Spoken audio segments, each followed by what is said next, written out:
Hi friends, welcome to my channel கிறிஸாஸ் kitchen recipe.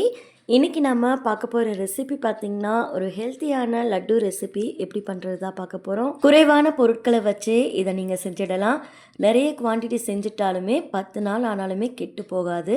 வீட்டில் இருக்க குழந்தைங்களும் விரும்பி சாப்பிடுவாங்க. இப்போ வாங்க இந்த ரெசிபி எப்படி பண்ணுறதுன்னு பார்க்கலாம். ஃபஸ்ட்டு இந்த ரெசிபி பண்ணுறதுக்கு ஒரு கடாய் சூடுபடுத்திட்டு அதில் 2 கப் கேழ்வரகு மாவு சேர்த்துக்கோங்க. நான் யூஸ் பண்ணியிருக்க கப்போட அளவு 250 ml. அதே அளவில் வீட்டில் இருக்க ஏதாவது கப்பு இல்லைனா டம்ளரில் கூட நீங்கள் அளவாக எடுத்துக்கலாம். மாவை சேர்த்ததுக்கப்புறமா அடுப்பை லோ ஃப்ளேமில் வச்சுட்டு ஒரு 5 நிமிஷத்துக்கு இதை நல்லா வறுத்து எடுத்துக்கோங்க. இப்போ பார்த்தீங்கன்னா ஒரு 5 நிமிஷம் போல் ஆயிருக்கு. மாவோட பச்சை வாசனையெல்லாம் போயிட்டு நல்லா வறுபட்டு வந்திருக்கு.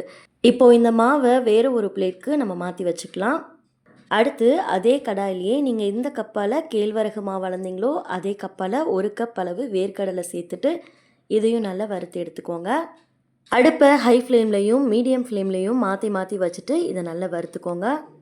இந்தளவு வேர்க்கடலை வறுப்பட்டதுக்கப்புறமா ஸ்டவ் ஆஃப் பண்ணிவிட்டு வேறு ஒரு பிளேட்டில் கொட்டி ஆற வச்சுடுங்க. அடுத்து ஒரு பெரிய மிக்ஸி ஜார் எடுத்துகிட்டு வேர்க்கடலை நல்லா ஆறுனதுக்கப்புறமா இது மாதிரி தோலெல்லாம் உரிச்சிட்டு சேர்த்துக்கோங்க. நீங்கள் அப்படியே சேர்க்கணுன்னாலும் சேர்த்துக்கலாம்.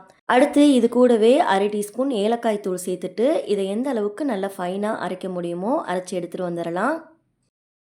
பாருங்கள், நம்ம வேர்க்கடலையை அரைச்சி எடுத்துகிட்டு வந்துட்டோம். இந்த அளவுக்கு நல்லா ஃபைனாக இருக்க மாதிரி அரைச்சி எடுத்து வச்சுக்கோங்க. அடுத்து இதில் நம்ம வறுத்து வச்சுருந்த கேழ்வரகு மாவு சேர்த்துக்கலாம். இந்த மாவை சேர்த்ததுக்கப்புறமா மிக்சியில் மறுபடியும் 2-3 டைம் நல்லா பல்ஸ் மோடில் விட்டு அரைச்சி எடுத்துக்கோங்க.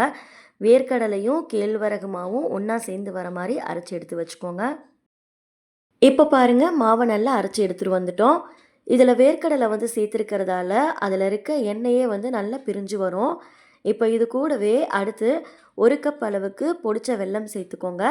வெல்லத்தில் தூசி மண்ணெல்லாம் இல்லாத மாதிரி குவாலிட்டியான வெல்லமாக பார்த்து வாங்கிக்கோங்க. வெல்லம் சேர்த்ததுக்கப்புறமா இப்போ இதை எல்லாமே ஒன்றா கலந்து வர மாதிரி நல்லா அரைச்சி எடுத்துகிட்டு வந்துடுங்க. இதை அரைச்சதுக்கப்புறமா ஒரு அகலமான பாத்திரத்துக்கு மாற்றிக்கோங்க. நீங்கள் வெல்லம் அதிகமாக சாப்பிடுவீங்க அப்படின்னா கூட 1/4 கப் எக்ஸ்ட்ரா கூட சேர்த்துக்கலாம். இப்போ இதை ஒரு டைம் நல்லா கையிலேயே நல்லா கலந்து விட்டுக்கோங்க. கையில் கொஞ்சம் கூட ஈரம் இல்லாமல் பார்த்துக்கோங்க. அப்போ தான் ரொம்ப நாளைக்கு இதை ஸ்டோர் பண்ண முடியும். இப்போ இந்த மாவை நல்லா கலந்து விட்டதுக்கப்புறமா அடுத்து ஒரு சின்னதாக ஒரு பேன் சூடுபடுத்திட்டு அதில் 4 டேபிள் ஸ்பூன் நெய் சூடுபடுத்திக்கோங்க. நெய் நல்லா உருகி வரட்டும். நெய் நல்லா உருகி வந்ததுக்கப்புறமா இதில் ஒரு 10 போல் முந்திரி பருப்பை 1 பாதியாக கட் பண்ணி எடுத்திருக்கேன். அதை சேர்த்துட்டு இதை நல்லா செவக்க வறுத்துக்கோங்க. இப்போ ஸ்டவ் ஆஃப் பண்ணிவிட்டு இதை அப்படியே மாவில் சேர்த்துடலாம்.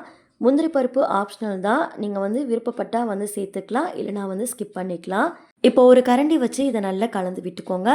கை பொறுக்கிற சூடு வந்ததுக்கப்புறமா நம்ம கையிலேயே இதை நல்லா கலந்து விட்டுக்கலாம்.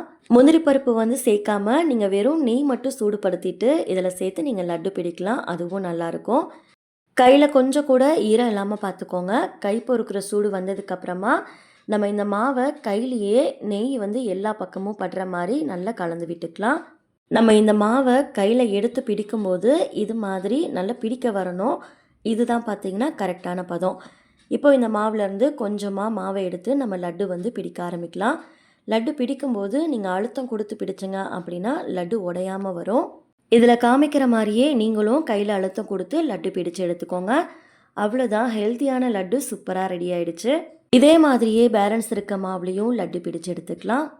இந்த ஹெல்த்தியான லட்டு ரெசிபி உங்களுக்கு பிடிச்சிருக்குன்னு சொல்லி நினைக்கிறேன்.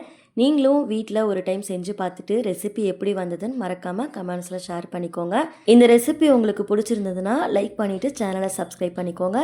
நெக்ஸ்ட் ஒரு ரெசிபி வீடியோவில் பார்க்கலாம். தேங்க்ஸ் ஃபார் வாட்சிங். பபாய்.